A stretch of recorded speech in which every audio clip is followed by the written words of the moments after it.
Hello students, good morning to all of you. Class 11th chemistry. So in the last lecture we have discussed about the electron gain enthalpy. What is electron gain enthalpy? When the electron is added to the neutral gaseous atom, it converts into the negative ions and the enthalpy change of component is process. Electron gain enthalpy symbol is del EgH. Simply or the general reaction is X. When electron is added E negative, it convert into X negative ion. Then we have the two processes. One is endothermic and other is exothermic. So endothermic is the process in which the energy is required from the surrounding in the form of heat or in the form of light. When electron is added to an element, energy is required. Clear? And the other process is exothermic, the process in which when the electron is added, the energy released in the form of heat or light. Means opposite to endothermic process. Simple कहने का मतलब ये है कि जब endothermic process होती है तो हमें एनर्जी देनी पड़ती है इलेक्ट्रॉन के साथ साथ, लेकिन जब एक्सोथर्मिक प्रोसेस होती है तो इलेक्ट्रॉन जो ऐड करते हैं उसमें से एनर्जी निकलती है, रिलीज होती है। ठीक है, अब हम एक एग्जांपल देखते हैं इस चीज़ को क्लियर करने के लिए। ये कहता है जो एक्सोथर्मिक प्रोसेस होती है जिनमें से एनर्जी निकलती है वो जो वैल्यू होगी उस दौरान इलेक्ट्रॉन गेन एंथैल्पी की कहता है वो नेगेटिव वैल्यू होगी। एनर्जी क्योंकि उसमें से निकल रही है, नेगेटिव कोई चीज़ निकल रही है ना, तो क्या होगी, कहता नेगेटिव वैल्यू होगी किस चीज़ की, इलेक्ट्रॉन गेन एंथैल्पी की। क्लियर? एग्जांपल देखिए, एग्जांपल ले लिया इन्होंने हेलोजन का। हेलोजन का मतलब 17 ग्रुप, 17 ग्रुप का मतलब फ्लोरीन, क्लोरीन, ब्रोमीन, आयोडीन। तो कहता है इनके पास क्या है, हाई इलेक्ट्रोनेगेटिविटी और हाई इलेक्ट्रॉन गेन एंथैल्पी है।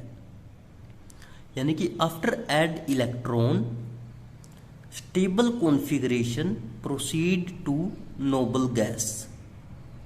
यानी कि कहने का क्या मतलब हुआ इसका कि जो हमारे पास हेलोजन है यानी कि 17 ग्रुप है, जब उनमें कहता है इलेक्ट्रॉन ऐड कर देते हैं तो उनकी जो कॉन्फ़िगरेशन है ना वो स्टेबल बन जाती है उसे एक इलेक्ट्रॉन लेने के बाद। एग्जाम्पल देखते हैं तब आपको और ज़्यादा क्लियर होगा। ये रहे हमारे halogens, halogens group number 17, fluorine, chlorine, bromine, iodine. अब कहता है इनमें जब मैं एक इलेक्ट्रॉन ऐड कर देता हूँ, अब 9 था इसका नंबर फ्लोरीन का, एक इलेक्ट्रॉन मैंने ऐड कर दिया तो एक किस में कन्वर्ट हो गया, 10 इलेक्ट्रॉन में। 10 इलेक्ट्रॉन किसके और नियोन के, और नियोन की कन्फिग्रेशन कैसी है सबको पता भी, स्टेबल कन्फिग्रेशन होती है नोबल गैस की। तो यानी कि ये एक इलेक्ट्रॉन लेने के बाद कन्वर्ट हो जाता है एक स्टेबल कंपाउंड में। ऐसे ही इसका एग्जांपल ले लो, chlorine that is 17, after adding the 1 electron it converted into 18 electron and the 18 electron system is the very stable configuration leading to the noble gas configuration. Clear? कि एक इलेक्ट्रॉन लेने के बाद ये कन्वर्ट हो जाएगा स्टेबल कॉन्फ़िगरेशन के अंदर, और वो स्टेबल कॉन्फ़िगरेशन किसकी होगी, नोबल गैसेज की होगी। सो कहता है यहाँ पे कुछ कंपाउंड हमारे पास ऐसे होते हैं जिनकी इलेक्ट्रॉन गेन एंथैल्पी पॉजिटिव होती है, कुछ की नेगेटिव होती है।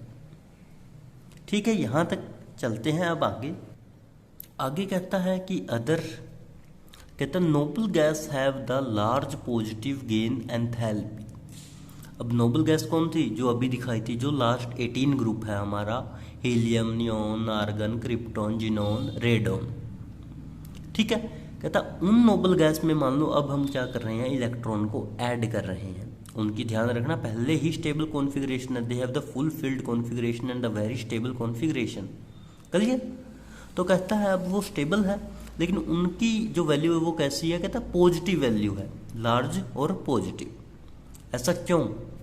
क्योंकि कहता व्हेन इलेक्ट्रॉन इज एडिड, जब उसमें कहता इलेक्ट्रॉन को हमने ऐड कर दिया तो it enter into higher PQL। PQL का मतलब क्या है, प्रिंसिपल क्वांटम लेवल। पहले ही बता चुके हैं, प्रिंसिपल क्वांटम लेवल N जो मेन एनर्जी लेवल। क्या कहा कि जब नोबल गैस में एक इलेक्ट्रॉन को ऐड किया तो जो वो इलेक्ट्रॉन है वो कहता एंटर हो जाता है कहाँ पे, हायर PQL में, प्रिंसिपल क्वांटम लेवल में, हायर का मतलब आगे वाले में, नए में, ठीक है, and leading to unstable electronic configuration. और जब वो नए प्रिंसिपल क्वांटम नंबर में चला जाता है तो उसकी वजह से कहता जो उनकी कॉन्फ़िगरेशन है वो कैसी बन जाती है, अनस्टेबल। लेकिन ये उनकी पहले कॉन्फ़िगरेशन कैसे थी, वेरी स्टेबल। सो क्या हो गया, इनकी वैल्यू अब कैसी बन गई, बताओ बताओ बताओ बताओ, कैसी बन गई इनकी वैल्यू, यानी कि अब एनर्जी हमें क्या करनी पड़ेगी, उनको देनी पड़ेगी, ठीक है। सो कन्फर्म हो गया कि कैसे नेगेटिव इसमें हायर PQL में गया और कैसे उसकी अनस्टेबल हुई है, कि पहले ही स्टेबल था, अगर एक इलेक्ट्रॉन ऐड करें तो वो अनस्टेबिलिटी की तरफ जा रही है, ठीक है। ये था नोबल गैसेज का केस। आगे देखिए क्या कहता है, नोट बना के लिखा है कि EGE, अब EGE का मतलब इलेक्ट्रॉन गेन एंथैल्पी। अब आप लोगों को शॉर्ट फॉर्म समझनी है, हर बार हम इतना नहीं लिखेंगे, ठीक है। तो electron gain enthalpy have large negative value towards the upper right of periodic table preceding noble gases. क्या कहा कि जो इलेक्ट्रॉन गेन एंथैल्पी होती है उसकी वैल्यू कहता है लार्ज नेगेटिव होती है, यानी कि बहुत ज़्यादा होगी और नेगेटिव होगी। कब होगी लेकिन, towards upper right of periodic table. अब अपर और राइट, और अपर और राइट में कौन है हमारे, नोबल गैसेज है, हैलोजेंस है, ऑक्सीजन फैमिली है, ठीक है। तो क्या समझ में आया कि इलेक्ट्रॉन गेन एंथैल्पी की वैल्यू लार्ज नेगेटिव होगी जब हम हमारी पीरियोडिक टेबल का अपर राइट पोर्शन देखेंगे और नोबल गैसेज की तरफ प्रोसीड करेंगे, ठीक है। फिर आगे लिखता है जर्नल रूल आएगा आई थिंक हमारे पास, हाँ जर्नल रूल है ये जर्नल रूल क्या कहता है, देखिए कहता electron gain enthalpy become more negative.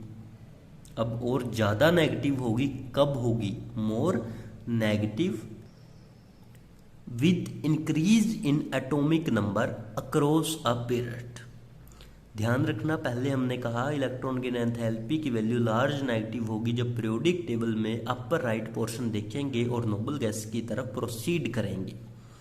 फिर इसका जर्नल रूल क्या दिया कि इलेक्ट्रॉन गेन एंथैल्पी कहता ज़्यादा नेगेटिव होगी जब एटॉमिक नंबर बढ़ता रहेगा एक पीरियड में जब हम चल रहे हैं, ठीक है। पीरियड में जब चल रहे हैं तो वैल्यू कैसी होगी, नेगेटिव। क्यों होगी, क्योंकि एटॉमिक नंबर बढ़ रहा है, ठीक है। यहाँ तक आगे देखिए क्या कहता है, electron gain enthalpy to become less negative.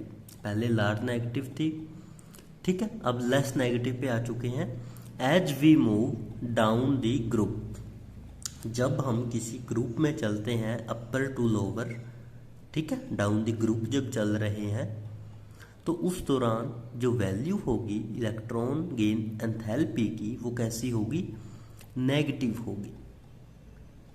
Because क्यों नेगेटिव होगी, क्यों का जवाब आना चाहिए, क्योंकि size of atom increase, size बढ़ रहा है एटम का। सबको पता है डाउन द ग्रुप जब जाते हैं तो साइज बहुत ज़्यादा हो जाता है। एग्जाम्पल लें तो फ्लोरीन, क्लोरीन, ब्रोमीन, आयोडीन, इन सब में आयोडीन का साइज बहुत बड़ा होता है। क्यों, क्योंकि डाउन द ग्रुप चल रहे हैं, ठीक है। तो size of atom increase and added electron would be farther from nucleus. और जब इलेक्ट्रॉन को ऐड करेंगे तो जो एडिड वाला इलेक्ट्रॉन होगा वो न्यूक्लियस से बेटे बहुत दूर चला जाएगा, और जब बहुत दूर चला गया तो उसको निकालने के लिए इलेक्ट्रॉन आयनाइजेशन एंथैल्पी जो होती है वो क्या होगी, कम लगेगी, क्योंकि अट्रैक्शन नहीं है।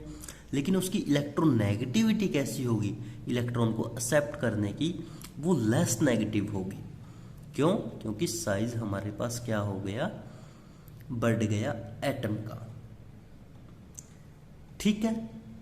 3-4 चीजें समझनी है कि अपर राइट पोर्शन में जब प्रोसीड करते हैं नोबल गैसेज की तरफ तो जो वैल्यू होती है वो नेगेटिव होती है।